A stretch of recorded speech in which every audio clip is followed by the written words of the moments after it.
Hello everyone and welcome back to the channel. Thank you guys for being here as always. And today, considering what happened at the end of Rebels, I wanted to talk about the character of Ahsoka by way of reviewing Ahsoka by E.K. Johnson.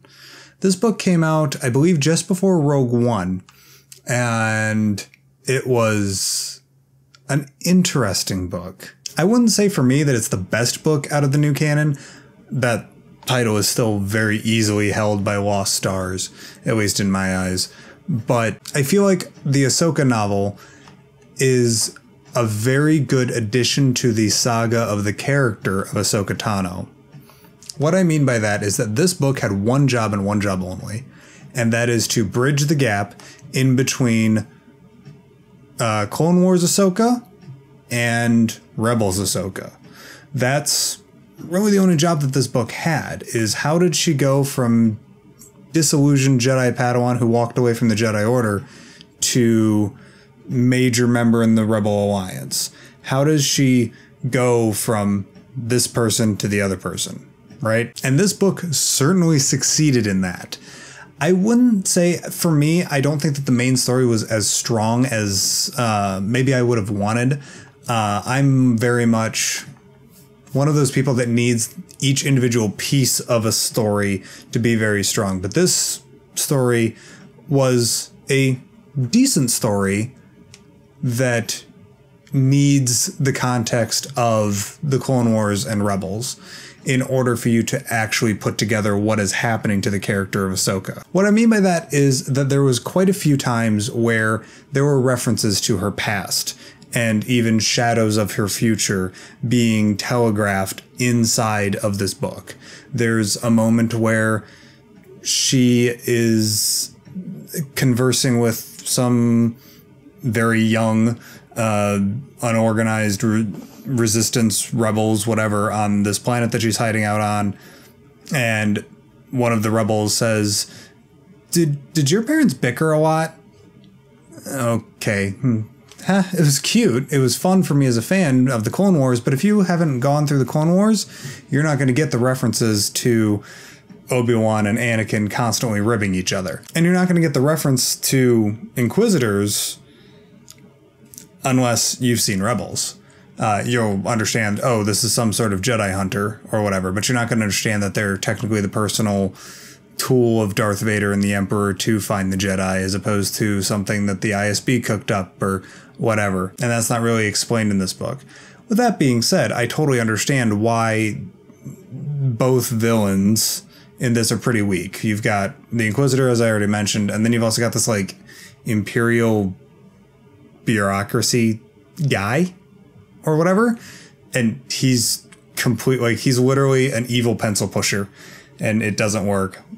But it makes sense to not have a super strong villain in this, because really the villain is Ahsoka's survivor's guilt, which is kind of a big deal for a kid's book to have in it. This kid's book, this YA novel written by a YA author in E.K. Johnson,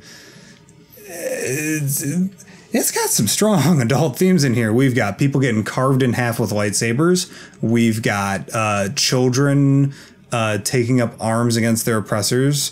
We've got kids making bombs. We've got Ahsoka's survivor's guilt. She feels guilty, and she feels like she gave up her right to the Force because she walked away from the Jedi Order just before they needed her the most.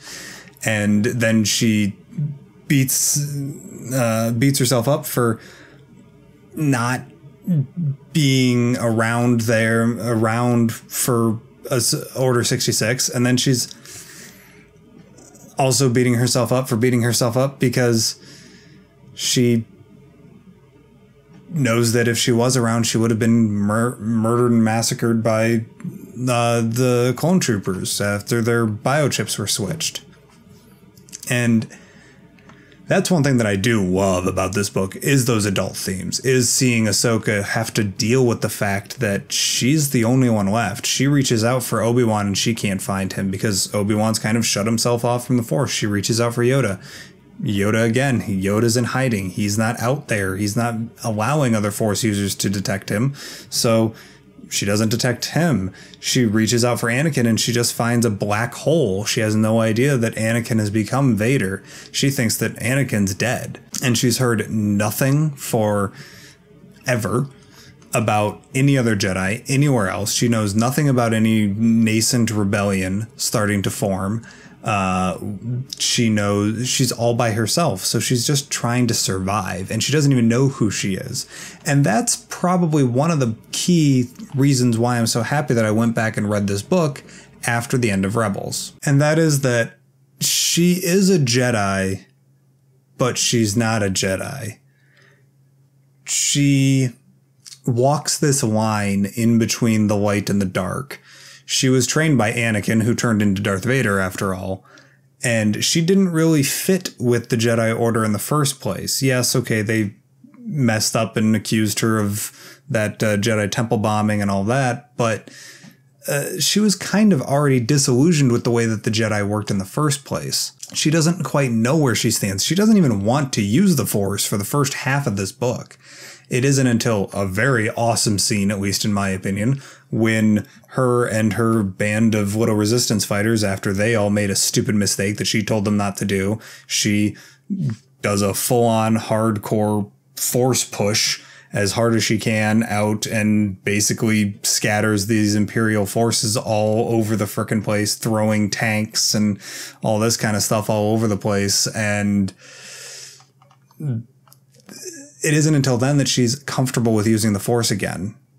And she's comfortable with allowing herself to be opened up to that energy field again. And I'm not convinced that even come the end of Rebels that she's comfortable with dipping into that in that way. I think that she's much more of a typical rebel commando who has the practice and the sense of calm and the sense of self to be able to tap into the Force, but she's no Jedi. She's not delving into that constant struggle in between life and death and darkness and light and whatever. She is just existing, trying to survive, trying to do good things, as many good things as she can for the rest of the galaxy, but she's not studying up on the Force. She's not trying to learn more things. She's not trying to learn new techniques. She's not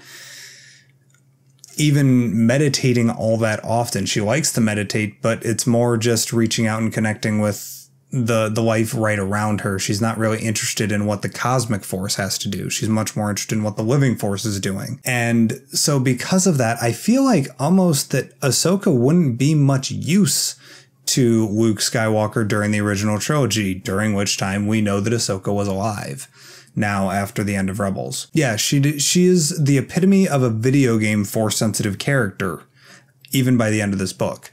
She is a character that knows how to do the Force pushes and the Force jumps, and she can wield the lightsaber really well, and she can, you know, predict shots, and she's a really great pilot and all the other things that good Force users are good at, but she's not into that mysticism. She's not in that Yoda state or that Luke Skywalker state that is required to deal with really truly powerful Force sensitive beings like the Emperor or like Darth Vader. I mean, she was gonna die in that temple on Malachor if it wasn't for Ezra reaching through that portal. She would have died. The only reason why she didn't is because the Force said, no, you need to not be dead. At least that's the way I'm starting to interpret it, especially after reading this book. But anyways, I'm gonna get out of here, guys. I want to record at least another video tonight, and I also want to get this one edited and all that kind of stuff. Thank you guys for watching as always. Quick shout out, the new episode of Star Cabal podcast that I record with Katie, Edward, and Josh. Over on iTunes, Google Play, and iHeartRadio. We're still working on Stitcher and Spotify. We'll get to those as soon as we can. That is going up. By the time that you see this video, it will be up on the feed, so be sure to check that out. Check out the Twitter for that down below, as well as my personal Twitter. Thank you guys as always. And as always, may the Force be with you. Take care.